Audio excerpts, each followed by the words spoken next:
Hello students, आप सभी का एक बार फिर से स्वागत है आपके अपने यूट्यूब चैनल पर। बच्चों, आज हम लोग एक इंपॉर्टेंट वीडियो को दोबारा से शुरू करने वाले हैं। बच्चों, इससे पहले हमने अपने सपोर्ट मिडिल क्लास 11 की हिस्ट्री के अपने चैप्टर नंबर 2 लेखन कला और शहरी जीवन, चैप्टर नंबर 3 तीन महाद्वीपों में फैला हुआ साम्राज्य, चैप्टर नंबर 5 यायावर साम्राज्य की वीडियो पहले ही अपने यूट्यूब चैनल पर डाल दी है बच्चों। और ये अब हम नेक्स्ट चैप्टर नंबर 6 जिसका नाम है तीन वर्ग, यूरोप 9वीं और 16वीं सदी के मध्य। बच्चों, इस वीडियो को शुरू करने से पहले मैं आपको बता दूं, हमारे YouTube चैनल पे political science, history, geography, economics की वीडियो भी लगातार डाली जा रही है। और हमारा जो चैनल है पूरी तरीके से क्लास 11th और 12th के आर्ट्स के बच्चों के लिए समर्पित है, इसीलिए आप ज्यादा इधर उधर ना भटकते हुए हमारे चैनल को बेधड़क सब्सक्राइब कर सकते हैं। चलिए बच्चों, वीडियो को शुरू करते हैं और हम चैप्टर नंबर 6 तीन वर्ग के इंपॉर्टेंट पॉइंट्स को पढ़ते हैं। और बच्चों, वीडियो को अंत तक जरूर देखिएगा क्योंकि इसमें बहुत सारे इंफॉर्मेटिव वीडियोस क्योंकि अगर इस वीडियो को पूरा नहीं देखा तो यह आपके लिए बहुत नुकसानदायक भी हो सकता है।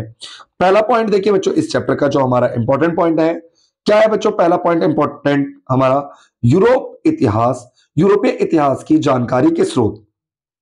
यूरोप के इतिहास की जानकारी के स्रोत हमें कहां कहां से मिलते हैं? भूस्वामियों के विवरण से, मूल्य और विधि के, मुकदमों के दस्तावेजों जैसे कि चर्च में मिलने वाले जन्म, मृत्यु और विवाह के आलेख, चर्च से प्राप्त अभिलेखों ने व्यापारिक संस्थाओं और गति व कहानियों द्वारा त्योहारों व सामूहिक गतिविधियों का बोध कराया। सेकंड पॉइंट बच्चों, सामंतवाद एक तरह से कृषि उत्पादन को दर्शाता है जो सामंतों और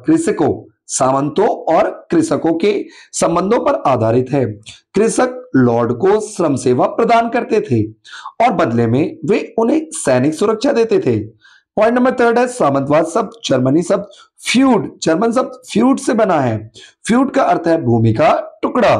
पॉइंट नंबर फोर्थ है बच्चों, सामंतवाद पर सर्वप्रथम काम करने वाले फ्रांसीसी विद्वान मार्क ब्लॉक के द्वारा भूगोल के महत्व पर आधारित मानव इतिहास को गढ़ने पर जोर दिया गया, जिससे कि लोगों के व्यवहार और रुख को समझा जा सके।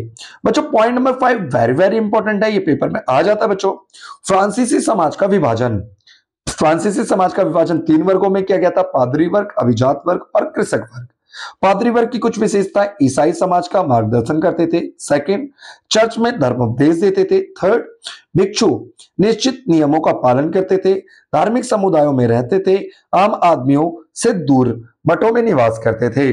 अभिजात वर्गों की कुछ विशेषताएं: अपनी संपदा पर स्थायी नियंत्रण होता था, सैनिक क्षमता का ये यूज करते थे और न्यायालय लगाने का इनके पास अधिकार था, अपनी मुद्रा को प्रचलन में ला सकते थे। नाइट, अश्व सेना की आवश्यकता के कारण इस वर्ग का उदय हुआ।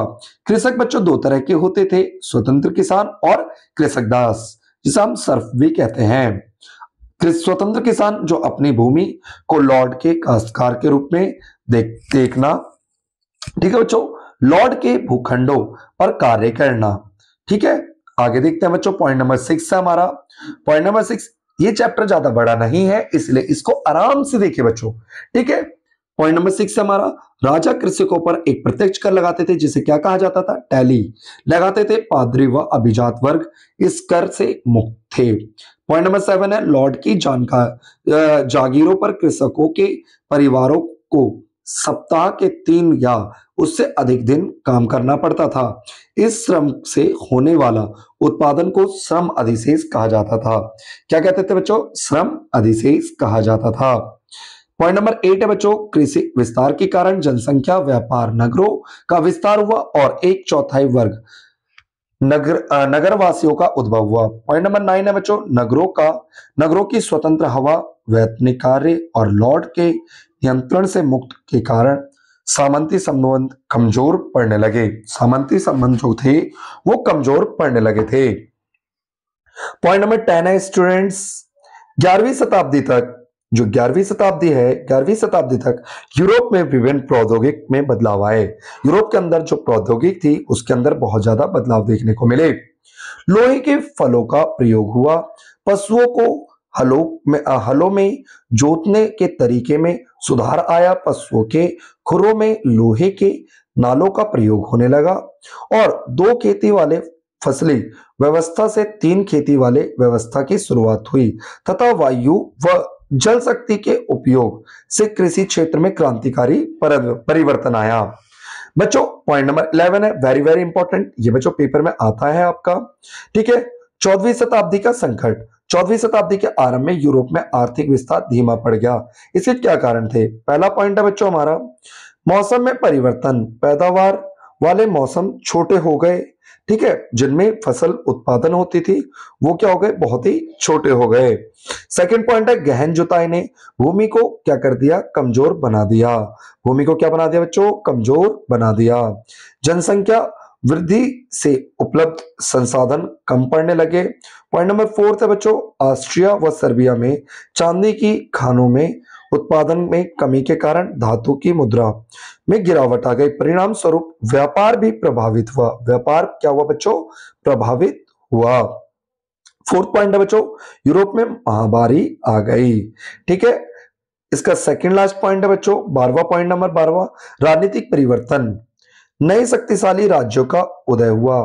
संगठित स्थायी सेना, एक स्थायी नौकरशाही और राष्ट्रीय कर प्रणाली स्थापित करने की प्रक्रिया आरंभ हो गई। पॉइंट नंबर 3 नई शासन व्यवस्था पुरानी व्यवस्था से भिन्न थी। शासक अब पिरामिड के शिखर पर नहीं था जहां राज भक्ति विश्वास और अपनी निर्भरता पर टिकी थी, वह अब व्यापक दरबारी समाज और आश्रयदाता अनुयायी तंत्र पर केंद्र बिंदु था। बच्चों ये वीडियो आपको कैसी लगी और इसके जो एमसीक्यू क्वेश्चंस हैं और इंपॉर्टेंट क्वेश्चंस हैं उनकी वीडियो अगर आपको चाहिए तो आप हमें कमेंट करके बता सकते हैं। आपके कमेंट के बाद ही हम इन जो इंपॉर्टेंट क्वेश्चंस हैं उनके वीडियो को शुरू करेंगे। बच्चों अगली क्लास में हम चैप्टर नंबर 7 की वीडियो लेकर के आएंगे जिसका नाम है बदलती हुई संस्कृति और परंपरा। प्लीज अगर आपको ये वीडियो अच्छी लगी हुई हो तो अपने दोस्तों के साथ शेयर कर सकते हैं। Thank you for watching our YouTube channel.